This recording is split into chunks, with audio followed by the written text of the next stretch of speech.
اعوذ باللہ من الشیطان الرجیم بسم اللہ الرحمن الرحیم اہدنا الصراط المستقیم۔ یہ مقام وہ آ گیا کہ یہاں تک تو اے پروردگار ہم پہنچ گئے، تیرے فضل سے، تیرے کرم سے۔ فطرت سلیمہ بھی تیری عطا کردہ تھی، عقل سلیم بھی تیری ودیعت کردہ تھی، ان دونوں کی روشنی سے ہم یہاں تک تو پہنچ گئے۔ اب ہماری جو ضرورت ہے، احتیاج ہے، وہ کیا ہے؟ اہدنا الصراط المستقیم، ہدایت بخش ہمیں سیدھے راستے کی۔ یہاں دو باتیں سمجھ لیجئے۔ انفرادی سطح پر انسان کے لیے نہ معلوم کتنے مرحلے آتے ہیں ہر روز کہ جس میں وہ ایک چھٹک کر کھڑا ہو جاتا ہے، یہ کروں یا یہ کروں۔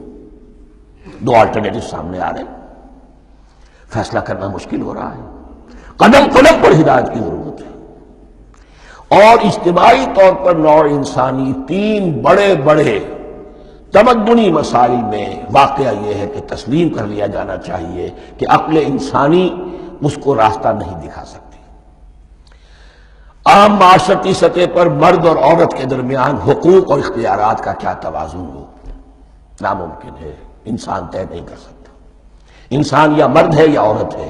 عورت سوچے گی اپنے لحاظ، اپنے جذبات کا، اپنے خیالات کا لحاظ رکھے گی، مرد کے جذبات و احساسات کا اس کا کوئی تصور ہی ممکن نہیں۔ مرد سوچے گا اسے اپنے احساسات معلوم ہے، لیکن یہ کہ عورت کے احساسات سے وہ نابلد ہے، ان کو محسوس کر ہی نہیں سکتا۔ لا محالہ وہ اپنے بارے میں وہ جو بھی نظام بنائے گا اس میں وہ اپنی بالادستی رکھے گا۔ وہ تو ایک ہی ہستی ہو سکتی ہے کہ جو دونوں کی خالق ہے، مرد کی بھی عورت کی بھی، اور اس کو دونوں سے محبت ہے، دونوں کا خیر خواہ ہے، دونوں کا رب ہے، دونوں کو پروان چڑھانا چاہتا ہے۔ اسی طرح فرد اور معاشرہ یا ریاست، حکومت اور ریاست ہمیشہ یہ چاہتی ہے کہ سارے اختیارات ہمارے ہاتھ میں آ جائیں، ٹوٹلیٹیرین سوسائٹی ہو، بس ہم حکم دیں اور لوگ اس پر چلیں۔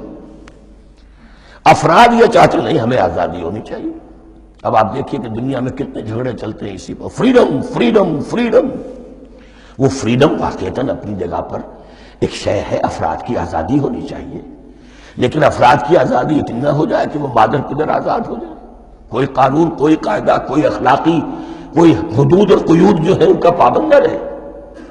تو اب کہاں ہے وہ نقطہ اعتدال کہ جس میں انسان کی انفرادی آزادی، انفرادی اختیار اور ادھر اجتماعی مصلحتیں جو ہیں ان کو بیلنس کیا جا سکے؟ انسان طے نہیں کر سکتا، صرف اللہ ہی اس کے لیے نظام دے سکتا ہے۔ تیسرا مسئلہ ہے سرمایہ اور محنت، اس میں کیا توازن ہو؟ سرمایہ اور محنت دونوں مل کر کچھ بنا رہے ہیں، کچھ پروڈیوس کر رہے ہیں۔ اب اس میں نفع جو ہوا ہے اس میں سرمایہ کا کتنا حصہ ہونا چاہیے اور لیبر کا کتنا ہونا چاہیے، کون طے کر سکتا؟ اس کے لیے بھی کہ ایسا نہ ہو کہ سرمایہ داری جو ہے آکاش بیل بن کر پورے معاشرے پر چھا جائے، اور غریب بیچارہ، مزدور بیچارہ، کاشتکار بیچارہ، وہ گویا کہ چکی کے دو پارٹوں میں پس کر رہ جائے، اس کی کوئی حیثیت نہ رہ جائے۔ لیکن یہ کہ دوسری طرف اگر یہ کہ مزدور کا جو حق ہے اس سے زیادہ اس کو دے دیا جائے تو سرمایہ جو ہے وہ سکڑ جائے گا، شائی ہو جائے گا، وہ پھر میدان میں نہیں آئے گا۔ کیا کیا جائے؟ کون سا نقطہ عدل و اعتدال ہے؟ یہ تین مسائل ایسے ہیں، اہدنا الصراط المستقیم۔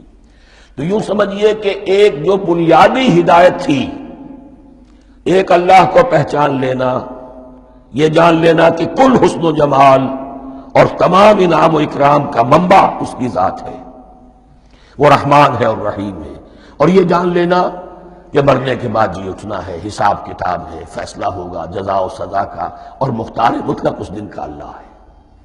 پھر یہ عہد کر لینا ایاک نعبد و ایاک نستعین۔ اس کے بعد دعا، پروردگار ہمیں ہدایت پر قائم رکھ، ہماری ہدایت میں اضافہ فرما۔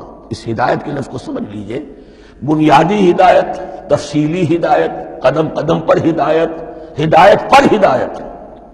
والذین اہتدوا زادہم ہدی، جو لوگ ہدایت کے راستے پر آتے ہیں اللہ ان کی ہدایت میں اضافہ کرتا ہے۔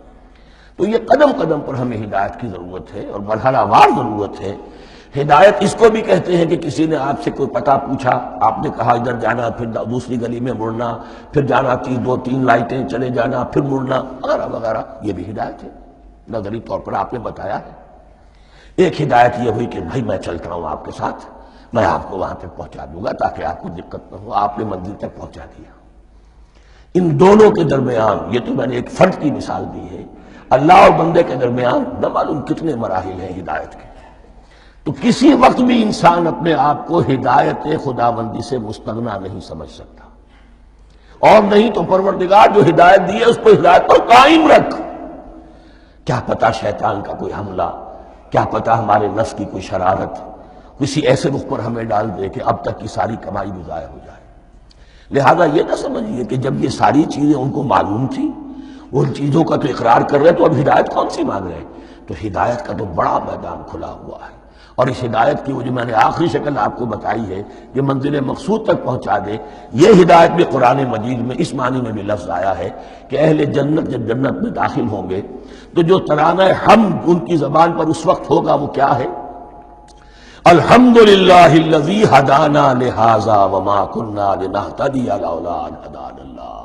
کل شکر اس اللہ کا جس نے ہمیں یہاں تک پہنچا دیا، ہدایت دی یہاں تک پہنچا دیا، اور ہم ہرگز نہ پہنچ پاتے، ہم ہرگز ہدایت یافتہ نہ ہو سکتے اگر اللہ ہی ہمیں ہدایت نہ دیتا.